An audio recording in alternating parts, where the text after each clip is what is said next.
approaching the end of May, and the Summer Games Fest showcases are getting closer and closer, so it's time to speculate and predict what games could be shown throughout the events.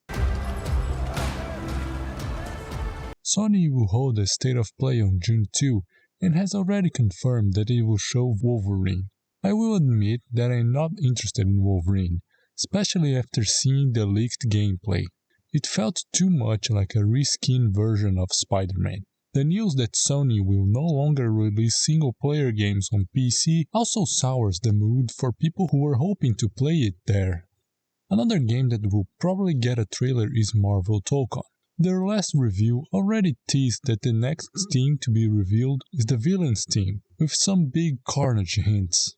Sony is reserving movie theaters to stream the event for fans, combined with the fact that this event was announced weeks in advance instead of the usual days, make it feel like Sony has some big game to show. Initially I thought that maybe Square Enix will come out with a trailer for the next part of FF7 Remake, but it feels a bit too soon for it. Then I remembered that Naughty Dog has been working on Intergalactic since its review in 2024, so the timing is right to show more of the game. And it explains the way Sony is treating this State of Play.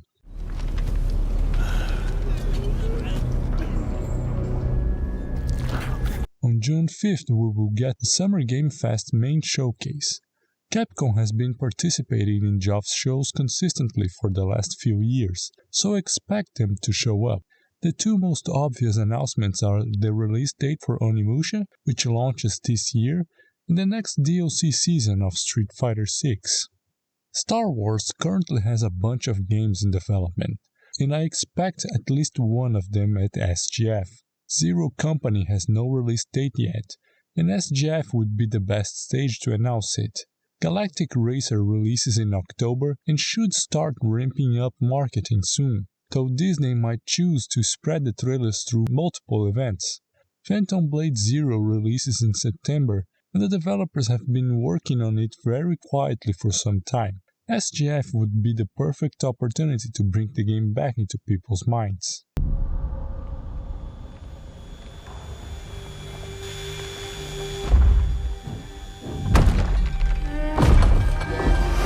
Xbox will have its show as usual on the 7th and has already confirmed that Gears of War E-Day will be the main feature.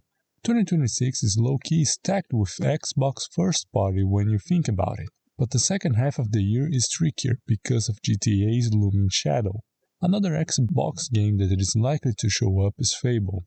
It was the main game of the Xbox Developer Direct in January, and the reception to what was shown was positive, but not overwhelming. It will likely get a release date since Game Pass started to advertise it as one of the games coming soon.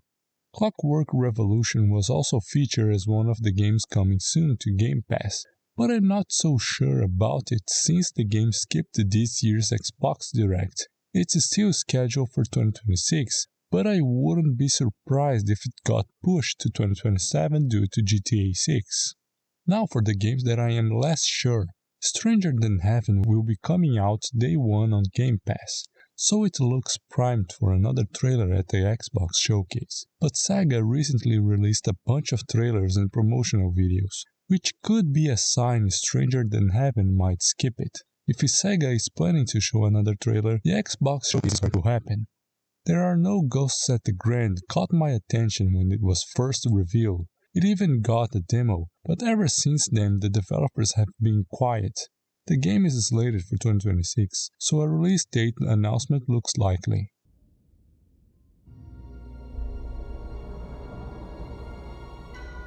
Nintendo also usually has a direct around this time of the year, though I expect it to come later in the month, especially since their second half of 2026 looks empty and they need to fill it.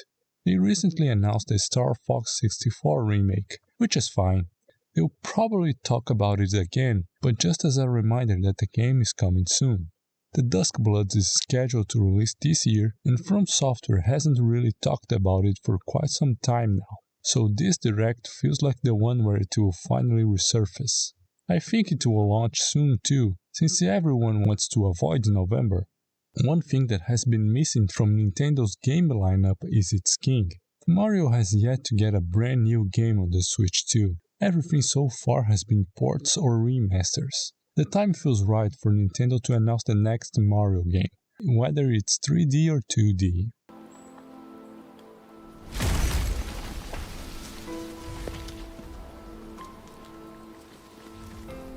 Now for games that could show up anywhere. Beast of Reincarnation releases in early August, so now is its last chance to sell itself to a large audience.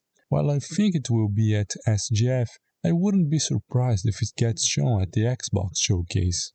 The Adventures of Elliot, The Millennium Tales launches on June 18. Square Enix will remind people of that as much as possible, so don't be surprised if they show trailers for the game in multiple showcases. Another company that will probably go around reminding everyone that it has a game releasing soon is Ubisoft, with Assassin's Creed Black Flag resynced. Castlevania Belmont's Curse got weirdly reviewed in the AAA showcase, even though it's not an indie. It is another game that is planning to launch in 2026. If Konami really intends to maintain this schedule, then announcing a release date now makes the most sense. Crazy Taxi has recently been teased by Sega. I wonder if they will show gameplay or just show a CG trailer. The last game I want to talk about is Resonance, Plague Tale Legacy. It could show a trailer at the Xbox showcase or at SGF itself, but regardless of where it drops a trailer, I think it will announce its release date.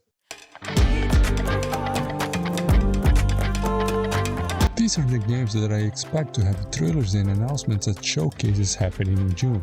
If you want to add other game I didn't mention, leave a comment below. And if you enjoyed this video, leave a like, subscribe, and I'll see you around.